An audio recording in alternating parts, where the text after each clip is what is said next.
bonjour et bienvenue à un nouvel épisode de votre émission Et du truc.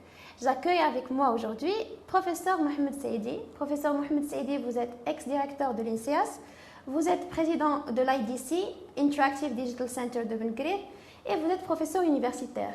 Je vous remercie d'avoir répondu présent à notre invitation aujourd'hui. Merci pour votre invitation. C'est vraiment un très grand plaisir pour moi donc, de prendre part à cette émission. Je vous remercie encore une fois. Mesdames et messieurs, nous sommes en 2022, mais faisons un petit saut en arrière et revenons à 2016. 2016, vous allez dire pourquoi 2016, je vous dis pourquoi tout de suite. En 2016, les Pokémon avaient fait un grand retour. Les Pokémon, Pikachu et ses amis, que l'on connaissait à travers les cartes des jeux et les consoles, avaient fait justement réapparition grâce à la réalité augmentée. Et depuis, la réalité augmentée et la réalité virtuelle ont fait sujet de plusieurs débats et aussi ont fait le pari du futur. Et aujourd'hui, nous parlons éducation et nous parlons réalité virtuelle et réalité augmentée dans l'amélioration qualitative de l'éducation. Donc, ça serait notre sujet du jour. Et juste pour vous rapprocher du sujet, à considérer que ma main est un axe. Donc, mes doigts se rapprochent vers l'imaginaire, alors que mon coude se rapproche vers la réalité. Donc, nous avons la réalité, l'imaginaire. Nous pouvons situer la réalité augmentée ici, donc elle est plus proche de la réalité.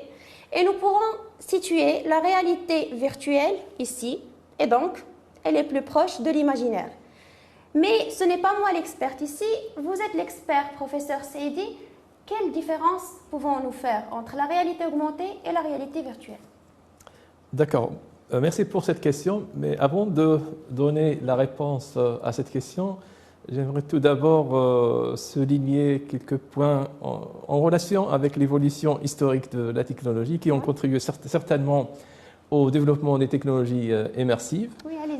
Comme vous savez, l'Internet avait eu un impact extraordinaire à différents niveaux et je crois que l'état d'avancement actuel des technologies immersives revient principalement aux contributions de l'Internet. Donc aujourd'hui, on parle beaucoup plus de métaverse. Donc en plus de réalité virtuelle et réalité augmentée. Donc je me rappelle très bien qu'au début des années, je dirais 1990, c'est-à-dire des années 90 de siècle dernier. Donc il y avait une grande, je crois, révolution qui était liée en quelque sorte à l'avènement de l'Internet et qui a permis en fait plusieurs applications, notamment dans le domaine de l'éducation. Donc auparavant, l'éducation à distance avec un seul moyen pour qu'elle soit en fait fournie, c'est la télévision.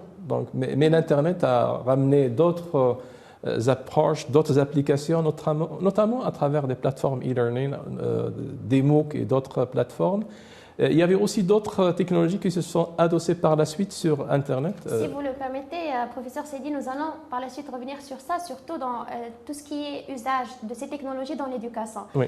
Mais nous voulons faire approcher nos téléspectateurs justement de la différence entre ces deux notions-là et à travers je vais arriver à ces notions-là. Mais c'est une petite introduction avant de parler en fait, des nuances entre ces différentes technologies. Effectivement, donc, je reviens à votre question.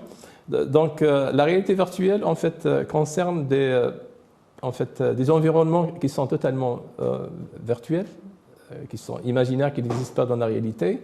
La réalité augmentée, en fait, c'est la projection des environnements virtuels sur l'environnement réel. Donc, c'est une juxtaposition entre l'environnement virtuel et l'environnement réel. Vous avez donné tout à l'heure l'exemple de l'application Pokémon Go, par exemple. Il y a d'autres applications. Il y a aussi d'autres applications aux technologies immersives telles que la réalité mixte. Oui. C'est un mélange des deux. D'accord, c'est un mélange des deux. Et vous avez également l'extended reality, ou la réalité étendue. C'est un peu de tout. Donc, c'est toutes les réalités, mais il y a aussi une interaction entre la réalité virtuelle et la réalité augmentée qui peut avoir lieu dans le cadre de la réalité étendue. Et par la suite, comme extension de ces différentes technologies immersives qui représentent un autre niveau de maturité technologique, c'est le métaverse. Aujourd'hui, on parle beaucoup plus de métaverse. On a même peut-être des écoles métaverse ou des universités métaverse. On parle également de Meta-University. Donc, c'est un mélange entre méta et université. Et le métaverse, c'est un environnement virtuel qui permet en fait des interactions avec des objets virtuels. Donc, vous pouvez avoir un avatar qui vous représente dans une université ou dans une classe, et vous avez une expérience immersive très intéressante qui vous permet en fait de suivre des cours, d'interagir avec les enseignants. Déjà, il y avait des étudiants au Japon cette année qui ont fait leur rentrée. Oui, pratiquement 4000 étudiants dans une université japonaise, effectivement. Oui. Donc, restons sur cet exemple-là. Est-ce que vous pensez que la rentrée prochaine pourrait être une rentrée sur le métaverse? La rentrée scolaire prochaine. Au niveau international, donc, il y a plusieurs universités qui sont en train de se positionner par rapport à cette technologie. Ça, c'est sûr. Nous avons l'exemple de l'université japonaise, mais il y a certainement d'autres exemples dans d'autres pays. Oui. D'accord. Ici au Maroc, je ne crois pas parce qu'on n'a pas encore la technologie nécessaire pour peut-être... et que ce soit au niveau peut-être hardware ou peut-être équipement nécessaire pour utiliser des applications en métaverse, mais également des applications software, parce que lorsqu'on parle de métaverse, c'est un peu de tout. Donc vous avez des plateformes virtuelles, en fait ce sont des logiciels en quelque sorte, des logiciels 3D, mais qui intègrent d'autres applications informatiques, d'accord ? Mais au niveau technologique, il y a aussi la partie équipement au matériel, donc tout ce qui est casque, tout ce qui est peut-être même plateforme pour plateforme cloud et autres, les plateformes de communication, parce que maintenant, lorsqu'on parle de Metaverse, il y a toute une, je dirais, une série, un ensemble de technologies de support pour le Metaverse. C'est justement le cœur de notre sujet aujourd'hui. Vous avez dit que le Maroc n'est pas prêt pour ça. Qu'est-ce qu'il faut pour que le Maroc soit prêt pour accueillir justement, par exemple, une rentrée universitaire, une rentrée scolaire sur le Metaverse? Il faut d'abord développer les plateformes Metaverse ou la plateforme Metaverse. Vous avez certainement suivi peut-être dernièrement dans le débat électoral français, par exemple, l'annonce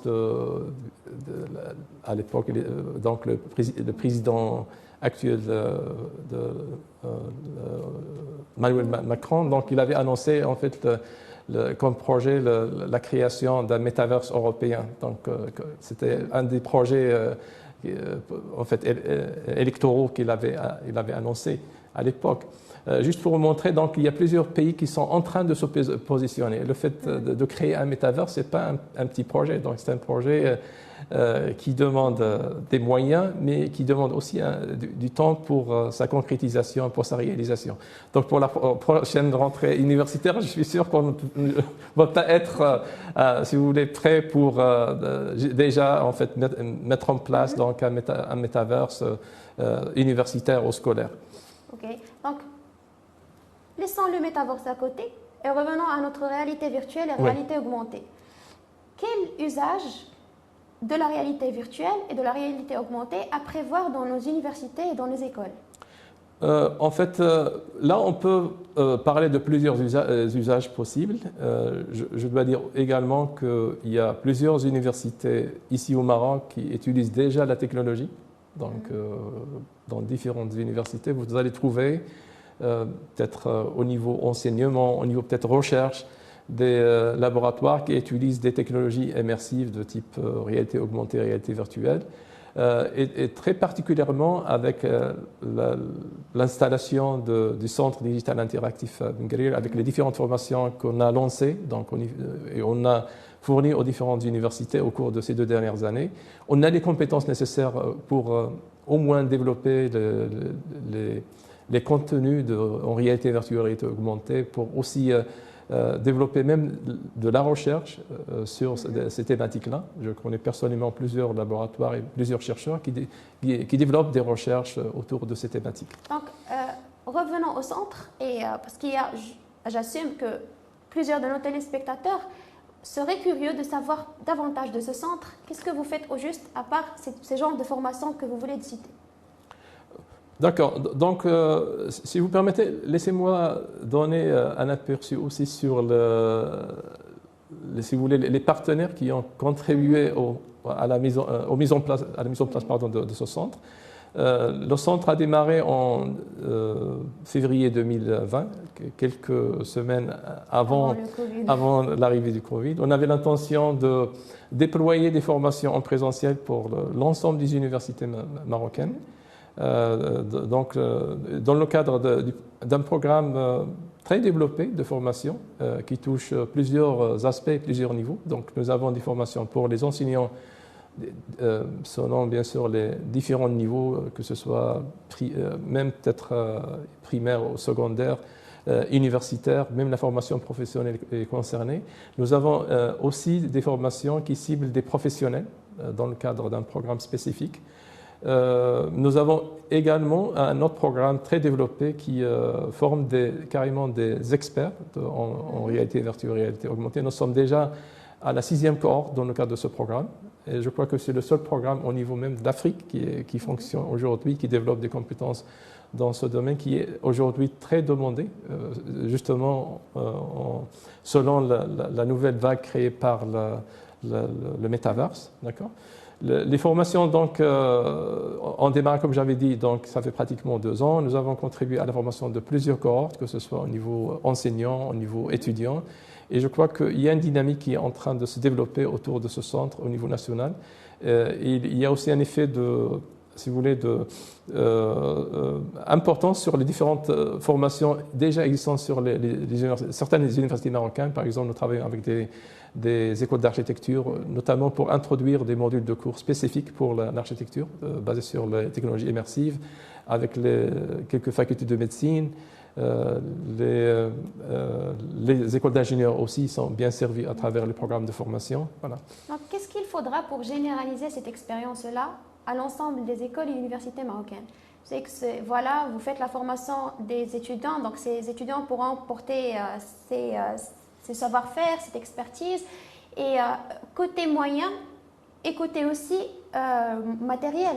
Qu'est-ce qu'il faudra pour pouvoir généraliser cette expérience sur l'ensemble des écoles et des universités au Maroc? Qu'est-ce qu'il faudra en termes effectivement matériels et en termes aussi de tout ce qui est ressources humaines et ressources financières? D'accord, donc c'est une question qui est aussi très pertinente. Nous avons déjà commencé à travailler sur cette question dans le cadre des initiatives et de la stratégie aussi du centre. À titre indicatif, nous sommes en train d'accompagner quelques écoles d'architecture pour la mise en place de centres de réalité virtuelle, réalité augmentée, peut-être même un centre Metaverse. Donc pour accompagner les écoles pour développer d'abord les formations, les innovations dans le cadre de ce centre-là. Bien sûr, sur le plan prérequis en termes de moyens, donc comme vous savez, on a besoin de quelques casques parce que c'est le cas pour l'ensemble des technologies immersives, on a besoin de quelques casques pour pouvoir vivre des expériences immersives fournies par ces technologies. Il y a aussi l'aspect application VR ou AR. Là aussi, donc, nous avons des programmes et des plateformes de développement donc, qui sont mises à la disposition des partenaires. Donc, ils peuvent utiliser ces plateformes pour des finalités, si vous voulez, éducatives. Sur la partie ressources humaines, certainement, on en a besoin parce que il est très important en fait, d'assurer les compétences nécessaires, surtout les formateurs qui vont contribuer au développement des contenus pour les écoles, pour les universités et pour aussi assurer l'encadrement des différentes formations. Et croyez-moi, donc, comme vous avez certainement peut-être lu dans plusieurs documents sur l'impact de technologies immersives sur l'éducation, donc c'est vraiment un impact extraordinaire. Donc on parle vraiment de la transformation de l'éducation à travers les technologies immersives. Le centre IDC, je comprends qu'il est engagé dans cette dynamique de transformation. Donc, selon vous, vous qui êtes président de ce centre, comment voyez-vous cette contribution à cette transformation? Bon, effectivement, le centre il est, je dirais, pleinement engagé donc, pour contribuer à cette transformation à travers ces différentes initiatives, à travers ces différents programmes de formation qui sont dispensés aux différents partenaires à différents niveaux. Donc c'est un premier niveau. Nous avons aussi d'autres initiatives qui portent principalement sur l'accompagnement des partenaires pour la mise en place de centres de réalité virtuelle et réalité augmentée, la mise en place même de programmes de formation spécifiques selon les besoins, que ce soit des modules de cours spécifiques pour certaines filières, éventuellement même des filières spécialisées. Donc nous travaillons également sur des masters spécialisés en réalité virtuelle et réalité augmentée que nous sommes en train de mettre en place dans certaines universités. Donc à travers ces initiatives, donc, certainement le centre est en train de contribuer de façon très importante à la transformation de l'éducation dans notre pays. Je reviens à M. Saidi, l'expert en la matière, et je vous demande, quel risque pourrait-il avoir si nous intégrons ces technologies-là dans le processus éducatif? Est-ce qu'il y a des risques sur l'approche pédagogique de manière générale? Je sais qu'il y a une transformation, mais est-ce qu'il y aura peut-être un effet d'isolation des élèves parce que chacun sera un peu dans sa bulle virtuelle ou immersive? Est-ce qu'il y aura des effets sur la santé? Nous nous demandons, c'est par curiosité. Vous qui êtes l'expert, s'il vous plaît, éclaircissez-nous. Bon, ce sont des questions très pertinentes, donc et ça fait partie, je crois, des challenges ou des défis de la technologie. Donc chaque technologie il a donc un côté positif, mais il a certainement quelques aspects négatifs. Mais c'est le cas aussi pour l'ensemble des applications ou des technologies que nous utilisons dans notre vie quotidienne. Mais il faut savoir utiliser la technologie d'une façon correcte, c'est-à-dire pour bénéficier des avantages et pour minimiser aussi l'impact des points négatifs ou des inconvénients qui peuvent être associés à cette technologie. Donc sur le plan, je dirais, impact social de la technologie sur les étudiants, sur les apprenants de façon générale, pour l'instant, aucune étude n'est disponible parce que, comme vous savez bien, ce sont des technologies émergentes, mais à mon sens, ça dépend aussi du niveau d'utilisation, de la durée d'utilisation. Donc, ce sont des choses qu'il faut peut-être définir. Oui.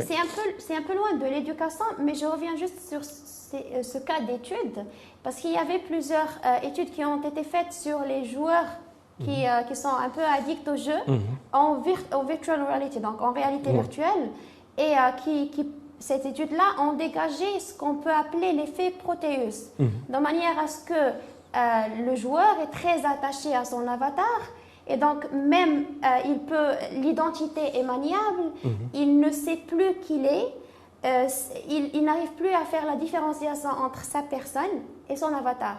Donc ça, si on peut le constater chez les joueurs, est-ce que ça risquerait d'arriver chez un étudiant ou chez un élève qui pourra être très immersé et très impliqué dans son processus éducatif à travers la réalité virtuelle? Bon, certainement, ce que vous dites est vrai parce que l'impact social de la technologie serait certainement très important. Donc, il faut savoir comment gérer justement la technologie pour minimiser cet impact. Et l'addiction, comme vous avez dit pour les jeux vidéo autres, c'est un si vous voulez, des problèmes qu'on rencontre déjà à travers les jeux de vidéo qui sont déjà utilisés par les jeunes d'une façon très large. Mais je crois qu'il faut mesurer aussi l'impact positif, peut-être essayer de voir aussi surtout l'impact positif, sachant que la technologie immersive d'une façon générale donc offre des opportunités extraordinaires pour améliorer et pour transformer l'apprentissage et l'enseignement d'une façon générale. Donc il y a plusieurs études publiées par différents organismes au niveau international qui ont confirmé ce résultat. Donc je me rappelle d'une étude très connue, très citée de PwC, c'est un bureau d'études international. Selon cette étude, donc, la capacité d'apprentissage est quatre fois meilleure donc, en utilisant les technologies immersives qu'à travers les moyens classiques ou même les plateformes. L'erreur est permise. Donc, voilà. Bien sûr, oui, bien sûr, oui. Sachant qu'il y a d'autres avantages, c'est-à-dire que les apprenants donc, ont la possibilité à chaque moment de revenir à une classe, à assister à une classe en mode virtuel, à voir le prof en mode virtuel qui va leur expliquer d'une façon individuelle. Il y a aussi d'autres aspects qui sont aussi intégrés dans le cadre de cet écosystème métaverse. Donc, lorsqu'on parle de métaverse, il ne s'agit pas uniquement de technologie immersive. Il y a derrière aussi des algorithmes d'intelligence artificielle qui vous fournissent également ce que j'appellerais donc une expérience d'apprentissage personnalisée, c'est-à-dire ils vont essayer de personnaliser le processus d'apprentissage. C'est-à-dire aujourd'hui on parle beaucoup plus dans certains secteurs par exemple, si je prends la santé, médecine de précision, c'est-à-dire la médecine personnalisée selon, bien sûr, les conditions des patients, etc. Donc, on peut parler également, et qui est basé également sur l'intelligence artificielle, on peut également parler de la pédagogie personnalisée ou de précision, qui est précise dans le sens qu'elle est bien adaptée au style de l'apprenant, selon aussi, si vous voulez, sa façon de concevoir aussi l'apprentissage et d'assimiler aussi l'apprentissage. Donc, vous parlez de l'intelligence artificielle et une question qui me vient comme ça, peut-être que ça serait en guise de conclusion de notre émission. Est-ce que nous sommes en train de créer un monde parallèle? Est-ce que cette vie que nous vivons aujourd'hui va être transposée carrément dans un autre monde? Et peut-être qu'un individu pourra avoir plusieurs vies, chaque vie dépendant du monde virtuel ou réel sur lequel il se trouve. Oui, ça me rappelle un concept utilisé dans le métavers, c'est le Second Life, c'est la deuxième vie. Donc certainement, donc, dans le cadre de ces technologies immersives du métaverse, il s'agit d'un monde parallèle. Mais parfois, ce monde est, je dirais, est fusionné avec le monde réel, donc le métaverse. Donc, c'est un monde qui est en quelque sorte fusionné. De là vient d'ailleurs le nom métaverse. Donc, c'est une fusion entre le monde réel et le monde virtuel. Et cette interaction entre les deux mondes permet en fait justement d'avoir des prouesses en termes de performance, de transformation des systèmes éducatifs.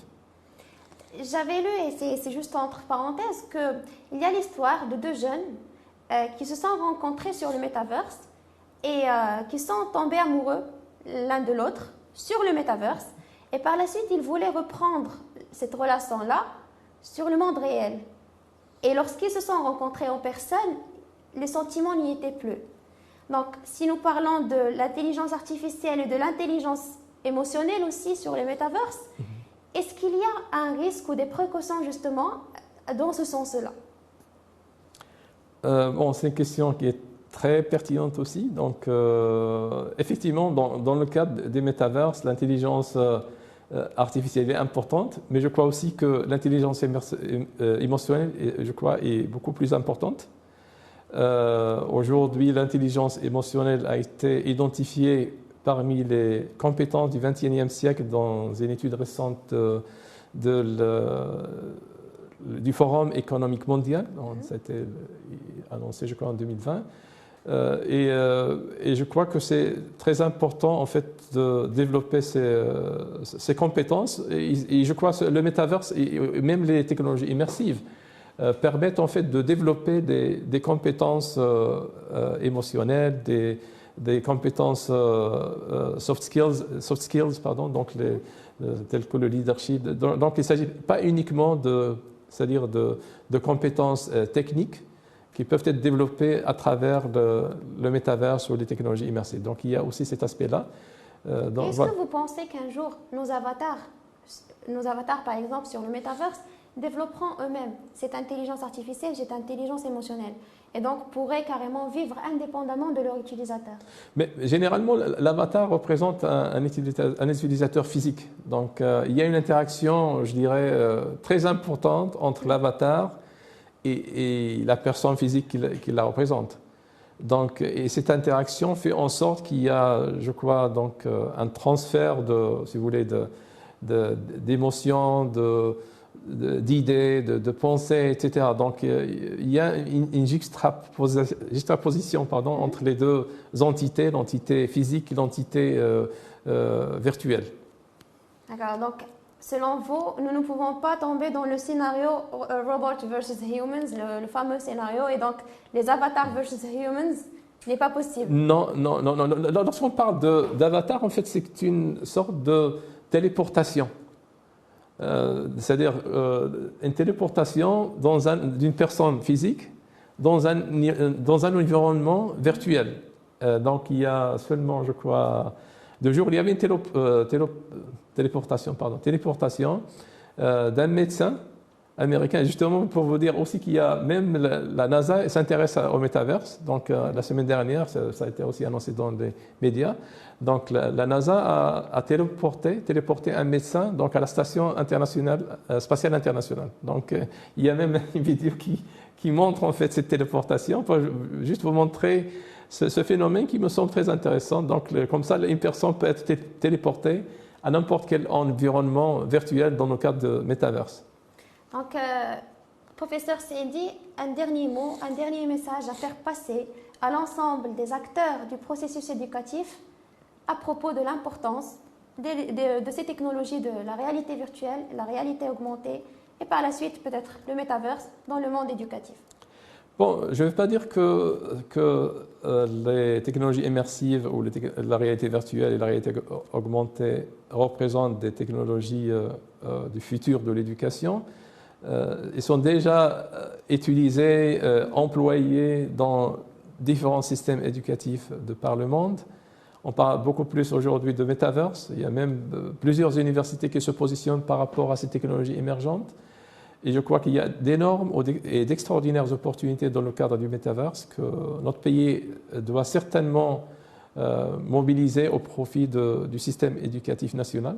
Je crois qu'à travers ces technologies, on pourrait certainement contribuer à l'amélioration de notre système. Bien sûr, il y a lieu de mettre en place une stratégie, de mobiliser des moyens, de former des compétences.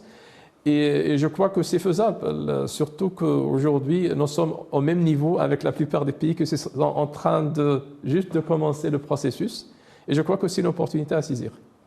Je vous remercie encore une fois, professeur Saidi. Et sur ce, chers téléspectateurs, je vous donne rendez-vous au prochain épisode de notre émission Et du truc, moi en personne ou peut-être mon avatar.